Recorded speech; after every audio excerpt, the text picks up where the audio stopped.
दोस्तों कल पाकिस्तान के इमरान खान ने यूएनजीए में वर्चुअल अपनी स्पीच दी। वो वहां पर गए नहीं क्योंकि यदि वो जाते तो उनकी वहां पर बेइज्जती जरूर होती। तो उन्होंने वर्चुअल अपनी जो स्पीच दी उसके बाद खुद की उनके पाकिस्तान में कहा जा रहा है कि ये रिपीटेड स्पीच है, इसको पिछले 3 साल से बोला जा रहा है। इसी के साथ साथ वर्ल्ड मीडिया भी हंस रही है कि हर बार जब ये स्पीच देते हैं तो इनकी स्पीच हिंसा से भरी हुई होती है और इन्हीं के मुल्क में पसंद नहीं की जाती है। तो अब आप पाकिस्तान मीडिया को देखिए तो सारी चीजें क्लियर होंगी।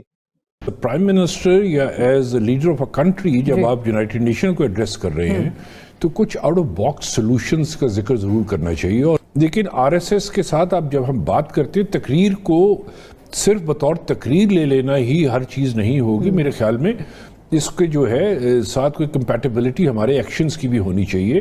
पिछले साल भी प्राइम मिनिस्टर ने तकरीर की थी 5 अगस्त 2019 से कश्मीर में जो कुछ हो रहा है, तो उसके बाद जो कॉरस्पॉन्डिंग एक्शंस पाकिस्तान को लेने चाहिए थे मेरे हिसाब से पाकिस्तान ने वो नहीं लिए और उनको लेने की ज़रूरत थी। क्योंकि दुनिया में इस वक्त जो लहर चल रही है वो ये है कि भारत के खिलाफ नहीं जाना, क्योंकि इतनी बड़ी मईशत है और मंडी इतनी बड़ी है कि दुनिया भर के जो मगरबी ममालिक हैं उनकी जो है वो सारी वहाँ की मंडियों तक रसाई खत्म हो जाएगी। लेकिन इससे बेहतर तकरीर की जा सकती थी। तकरीर को उन्होंने तकरीबन दोहरा दिया है। फिर ये कि उन्होंने तकरीर तो पिछले साल भी बहुत अच्छी की और इस साल भी बहुत ही अच्छी की। मैं दोहराता हूं कि किसी दूसरे वज़ीर आज़म से इसकी तवक्को नहीं हो सकती थी, मगर भरपूर सफारती मुहिम उन्होंने नहीं चलाई पूरा साल और अभी भी इसकी तरफ उन्होंने कोई इशारा नहीं किया। देखिए, बात यह है कि जहां तक तकरीर का ताल्लुक है, तकरीर पिछले साल भी अच्छी थी, इस दफा भी तकरीर जामे थी, अच्छी थी। लेकिन वही एक तो जो हारून साहब बात कर रहे हैं कि तकरीरें ये एक सालाना रस्म बन जाती है, आप इसका फॉलो अप एक्शन ना करें।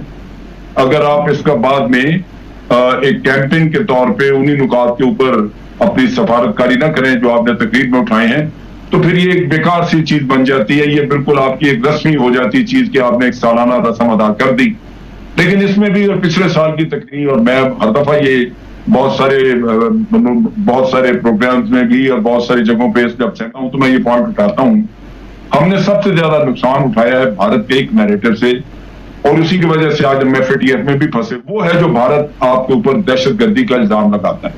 अभी चंद दिन पहले अमेरिकन के साथ मिलकर उन्होंने एक जॉइंट कम्युनिके इशू किया और उसमें उन्होंने फिर कहा कि पाकिस्तान को भारत में दहशतगर्दी नहीं करानी चाहिए। और नतीजा ये कि आप इन्हीं चक्करों की वजह से एफएटीएफ में भी फंसे हैं। दुनिया आती है और दुनिया आपके ऊपर हर जगह तनकीद भी करती है, और जब भारत कोई विजिटर आता है बाहर से, उससे जो जॉइंट कम्युनिके इशू करवाता है उसमें आपको वाज़ेह कहा जाता है कि आप टेररिस्ट हैं।